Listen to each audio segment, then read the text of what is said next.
All right, everyone, welcome back into another NBA DFS video. Going to be breaking down the 7-game slate on Wednesday, which as it sits right now is really a tighter slate today. So it's going to be an interesting one to break down. Let's go ahead and get into it.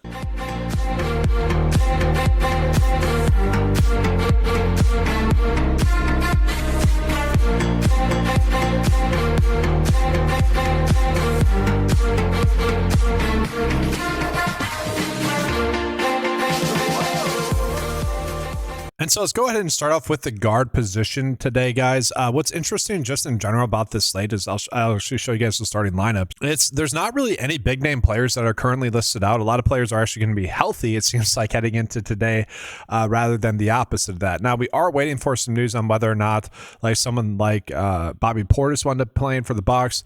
Miles Turner is now listed as probable here in this game. So that is a status change, though, so maybe he ends up sitting. Just do not be surprised if there's a lot of random players that do end up sitting. Like for the Spurs later tonight, Harper could potentially sit. You got Castle that could potentially sit as well. Obviously, that would change a lot. And then there could just be more trades. Okay, so the Memphis Grizzlies are pretty banged up here tonight, guys. So theoretically, we would begin some good value. Aldama would be an interesting play, but if he ends up sitting, then they're even more thin. And then Sabonis is someone that I'm kind of expecting to sit in tonight's game as well. If he ends up sitting, maybe DeMar DeRozan's a little bit more appealing. DeAndre Hunter's now playing for them, so kind of weird stuff there. And then we had the Cleveland versus Clippers game, which I like the idea of getting to Jared Allen in that game. That's kind of a pay up that I want to touch on. But let's go ahead and break down the guard position. And just real quickly, it is worth calling out, guys, all these games are pretty low scoring. There's not like a game that we need to purposefully be targeting due to the game total. And so yeah, starting out here with this guard position, I would say if Kevin Durant, who's listed as probable, if he were to sit for some reason, then I think we'd be looking at Amen Thompson a little bit more. He has been someone that's been consistently getting to 40 plus DFS points. That would end up being an easier click. Ryan Rollins to me does feel like he's a little bit priced up, although I don't mind him as a play. He's more of a shoulder shrug play. Like if you are literally closing out your build and need someone to pay up for him, you can do that. But to me, guys, the guard position's a little bit tight. We do have Trey Murphy here.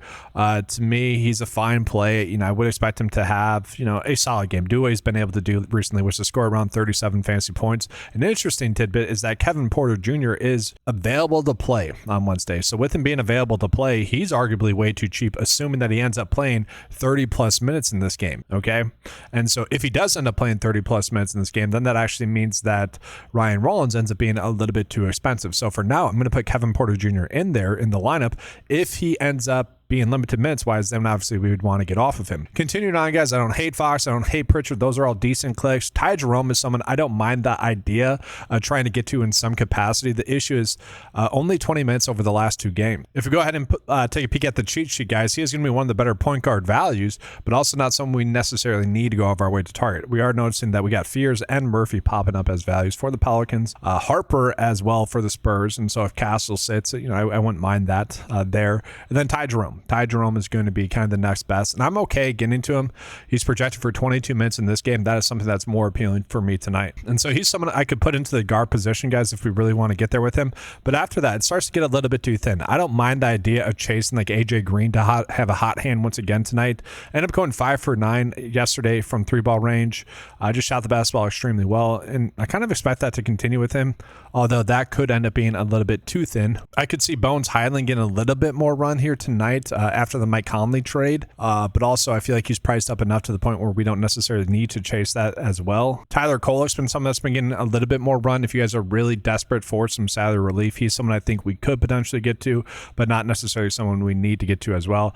And then a player that should get a little bit more run tonight, and would be Bogdanovich, although he hasn't really been getting minutes lately, and so that becomes very, very risky. And then we go ahead and jump on in here to the guards, guys. So Donovan Mitchell, you would expect him to have a good game here. There's a lot of rumors that he wanted to get Garland traded essentially for James Harden, and I don't know, you would have to show up and play well. Like honestly, if that actually ended up happening when you are facing the team that literally just made the trade. So he's someone interesting as a shooting guard play. But other than that, guys, to me, this position is very, very thin tonight. It's kind of a punt punt spot for me. If I can get to like something like Herbert Jones, I think I'd just rather do that. Herbert Jones has been getting about 30 plus minutes lately, especially in games that stay close. And I think we'll get around 25 to 35 fantasy points out of 35 is probably too high. Around 25 to 30 fantasy points out of him in this game. That ends up being a decent matchup for him. So he's kind of the player I've been going with the most shooting guard wise. Now, when we go ahead and take a peek at like the shooting guard position as a whole, guys, the data value wise is actually like in Cedric Coward for the Memphis Grizzlies. Somewhat, I'm okay with that. I don't think we necessarily need to go overweight target that. Castle is something that the data likes. Edwards, you could pay up for. Kobe Sanders is also kind of an interesting value play that I don't mind. What you're going to see is it doesn't necessarily like Herbert Jones as much as I do. I'm kind of okay with that, but to ensure that I want to get to him, I'm just going to bump up his fantasy points a little bit here, guys. About 3 more points just to ensure that I can get to him some more. Then he ends up being the second best value. But Coward's there. I don't mind that. Monk's fine. And then Sanders has been getting a decent amount of run lately, guys, and he's someone that, it's weird, this 7-game slate, we should be getting more value as the day progresses, and I do think that we will, but as it currently sits right now, he is simply a good value, and like, that's not something you'd want to begin to. I actually don't mind the idea of playing him in the small forward spot as well. We'll jump on into the small forward plays, guys. Kawhi Leonard is fine. We do know that James Harden's out, so he should have somewhat of a ceiling. And again, he's probably going to be a little bit motivated to play well as well. I mentioned DeMar DeRozan is someone that would be more appealing if we get news that Sabonis does indeed end up sitting because he's, well, going to get traded. Kyle Kuzma coming in off of a very good night in the previous night. And we look at it, guys. 4 of the past 5 games have been extremely good for him, and I really don't mind the idea of chasing this. This is kind of the only game that I think we can game stack because I think pricing-wise, we're going to be getting some value. Now, a slight issue that we have with Kuzma is that Kevin Porter Jr. is back. That will shift some usage, and then if Bobby Portis is back, that becomes very ugly then. So you probably would want to get off at Kuzma. He would only become a GPP type play, very risk-reward. And then from there, guys, I really don't mind the idea of getting to Bey, who just had a terrible night shooting in his last night, 2 for 12, just trash, 1 for 6. Prior to that, he'd been going off, and so I really don't mind the idea of jumping on him to come back and have a good game. And again, I like the idea of game stacking that game somewhat because I think it has a good chance of being a little bit undervalued via Vegas. Another player that I don't mind is Aldama. Assuming he gets 34 minutes, he ends up being a very intriguing play at 6K. We have seen him go on stretches in a very similar spot like that with everyone out where he's just forced to play a lot of minutes and get 40 plus DFS points. He does have some very good GPP winning upside. And I don't say it lightly. He has some good GPP winning upside. The issue with him is we don't really know what to expect from him coming back from injury. So it does become a little bit risk reward there. But overall, I don't mind it. If DeAndre Hunter does end up gaining a decent amount of run here, or even more run than he had been getting, he ends up being pretty interesting to me, guys. Especially, again, if the Kings are going to be a little bit thin here tonight. Pretty interesting punt and play there, but overall, you would kind of expect the veterans there, Levine, Westbrook, and DeMar DeRozan to be the ones that are going up, but he intrigues me a little bit. And guys, if we do sort it by value, Aldama and Kuzma are the top 2 values at the power forward position. It does like John Collins somewhat. I'm okay with that. I don't think we need to overweight target that. Same thing with Randall. I'm fine with that. Gregory Jackson, to me, is someone that should be forced into getting more minutes, but we only have him projected for 23 minutes, which has kind of been the MO for Memphis. They just haven't given their players all that many minutes, and which is annoying. And so I don't mind the idea of getting to Gregory Jackson. I think there's a good chance he ends up being a good 5X option for us, assuming that he's just forced to get more minutes. Because when we just look at Memphis, guys, Edie, Aldama could potentially sit. He's still questionable. You would be forced to give Jackson some minutes here. You just have to. And so I like the idea of getting to him. I've been trying to go out of my way to target him.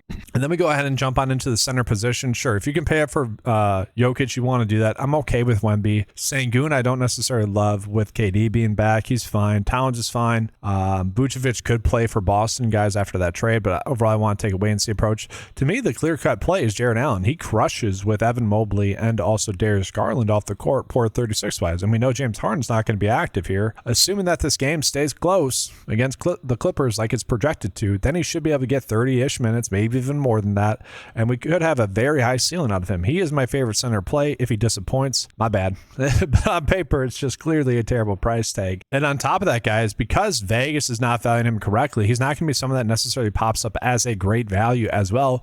4.6x is what he's projected to get. Again, I think there's a good chance that he ends up doing more than that. I'm just going to bump up his points as well, about 4 or even 5. I think there's a good chance he has a great game. We are seeing Sacramento. Raynaud is getting a decent amount of love. That would only be a play that I would like if Sabonis ends up sitting. So let's go ahead and give you guys my actual first look build here, and I phrase it that way because obviously we're going to have to pay up somewhere. And so I guess I would get off of Sanders here in this build. Then we have 7.2 left over. I don't mind the idea of getting to Quickly or even Watson, guys, as a punt. You could get to Fox as well there. I'm fine. I really don't mind any of these. These are all shoulder shrug plays to me. We can close out the first look build there. And then with that, guys, let's go ahead and get into the 9-to-5 lineup builder. Right now, this is projecting Scottie Pippen to play.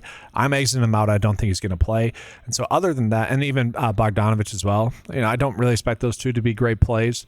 We'll see. They'll update as the day progresses, obviously, but we'll go ahead and run this now and just see which plays, which lineups are the top lineups. And so, guys, the top build right now is Quickly interesting, and that does get to Cedric Howard, Kyle Kuzma, Aldama, Allen, because I bumped him up, remember, and Aldama as well, because I bumped those two up. Ty Jerome, which again I really like, and then you got Randall, and then Brooke Lopez. Brooke Lopez is a punt. We should be getting better values as the day progresses, but overall, not a bad starting build for you there. So either you take my hand build or go with the last build that we just showed you guys. But that's going to do it for this video, guys. I appreciate you being here. Make sure to leave a like on the video, subscribe to the channel as well. Good luck with all your lineups, and as always, let's keep cashing.